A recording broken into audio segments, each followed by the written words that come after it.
नमस्कार।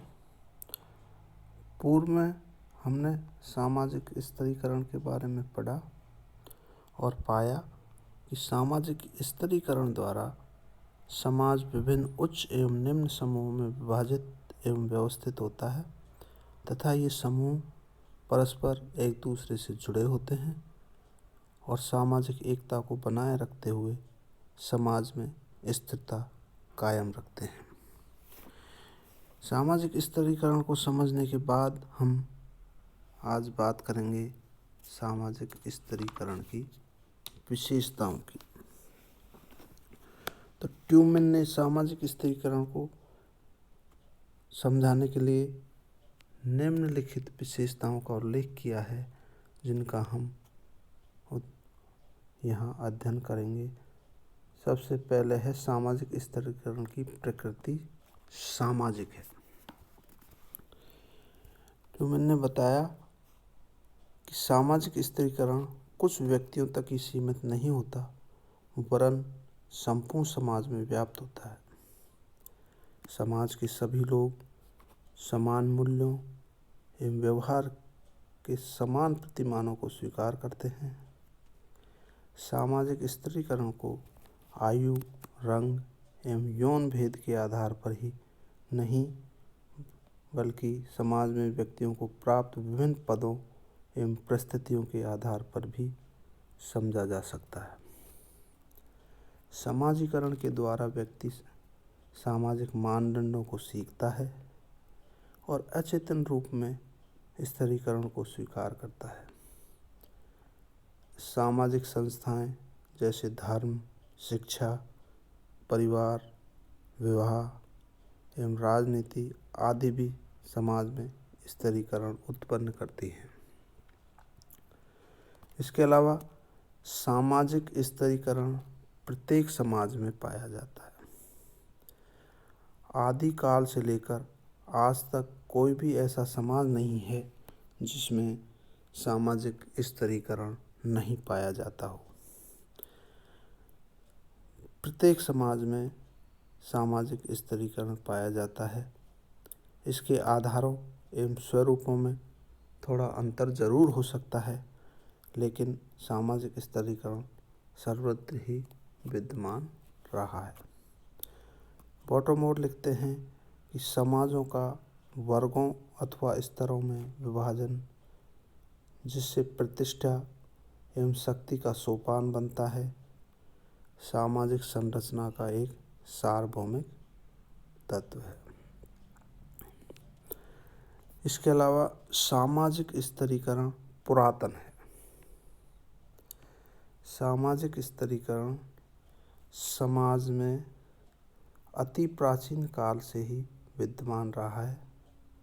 प्राचीन समय में इसके आधार आयु, लिंग, शारीरिक शक्ति, जन्म आदि प्रदत्त गुण थे।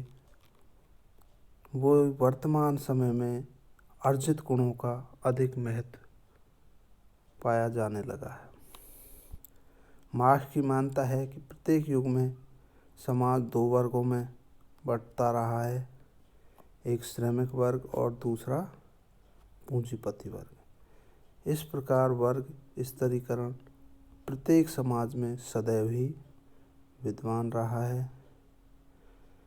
पूर्व में इसके आधार आयु, लिंग, शारीरिक शक्ति, जन्म आदि रहे हैं लेकिन वर्तमान समय में अर्जित गुणों के आधार पर सामाजिक स्तरीकरण पाया जाता है और अर्जित गुणों को अधिक महत्व दिया जाता है।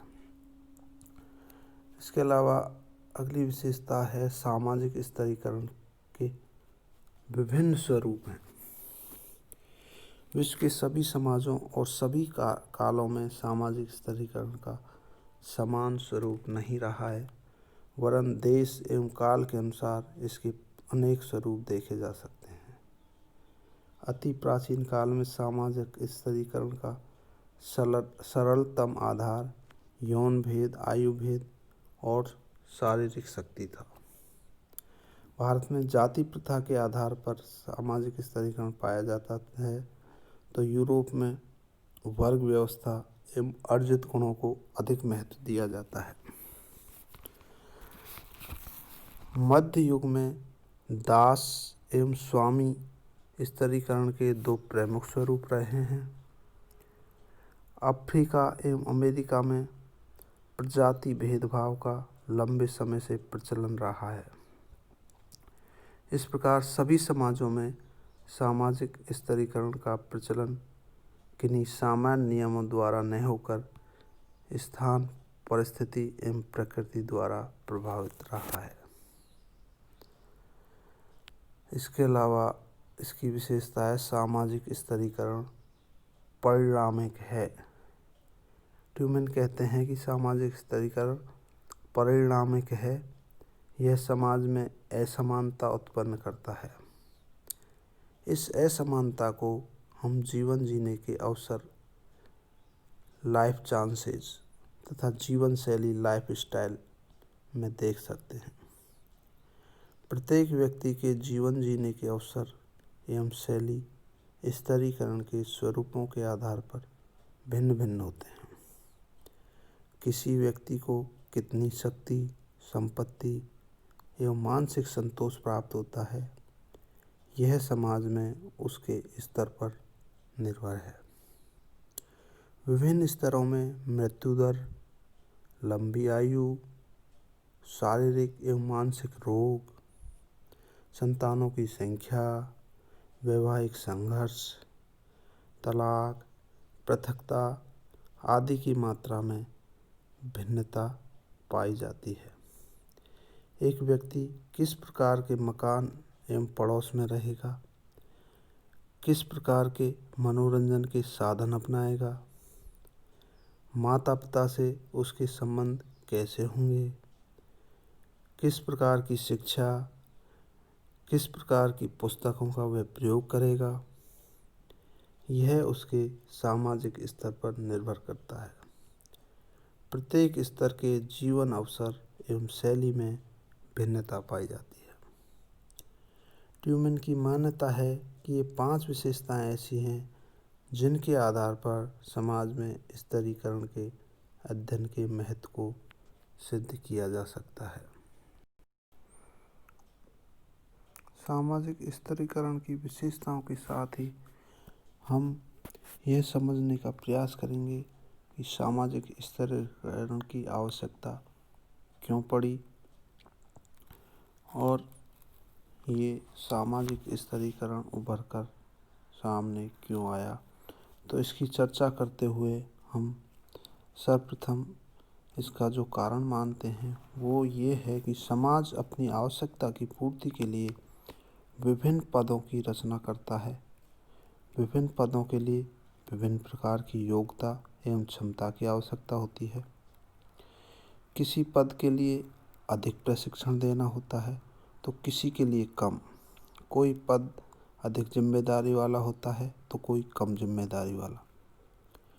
पद एवं दायित्व के अनुसार ही समाज लोगों को कम या अधिक पुरस्कार प्रदान करता है। इस कारण समाज में भेदभाव एवं उच्चता निम्नता का क्रम पैदा होता है और समाज विभिन्न स्तरों में विभक्त हो जाता है। इस स्तरीकरण को रोका नहीं जा सकता। यहाँ तक कि साम्यवादी देशों में भी पदों एवं दायित्वों की भिन्नता के अनुसार पुरस्कारों में भिन्नता पाई जाती है और वहाँ पर भी सामाजिक स्तरीकरण देखने को मिलता है। दूसरी बात हम करते हैं कि प्रत्येक पद पर ऐसे आदमी बिठाने होते हैं जो अपने पद के उत्तरदायित्व को अच्छी तरह से निभा सकें, परिश्रम एवं लगन द्वारा अपने कर्तव्य का पालन कर सकें। इसलिए ही समाज विभिन्न पदों के लिए विभिन्न प्रकार के पुरस्कारों की व्यवस्था करता है और लोगों को उनकी योग्यता, बुद्धि एवं रुचि के अनुसार विभिन्न पद प्रदान करता है। इस प्रकार पदों का विभाजन एवं प्रत्येक पद के लिए विशिष्ट पुरस्कार समाज का आवश्यक अंग है और इसे ही स्तरीकरण कहा जाता है। जब किसी समाज में विभिन्न पद हों और उनसे संबंधित अधिकारों एवं पुरस्कारों में असमानता हो तो समाजीकरण और समाज में स्तरीकरण होना स्वाभाविक है। स्तरीकरण के द्वारा समाज यह विश्वास दिलाता है कि सबसे अधिक महत्वपूर्ण पदों पर योग्य व्यक्तियों को रखा जाएगा। इस प्रकार सामाजिक स्तरीकरण प्रारंभ से चला आ रहा है। ये अति प्राचीन काल में भी था और वर्तमान में भी है और आगे भी चलता रहेगा।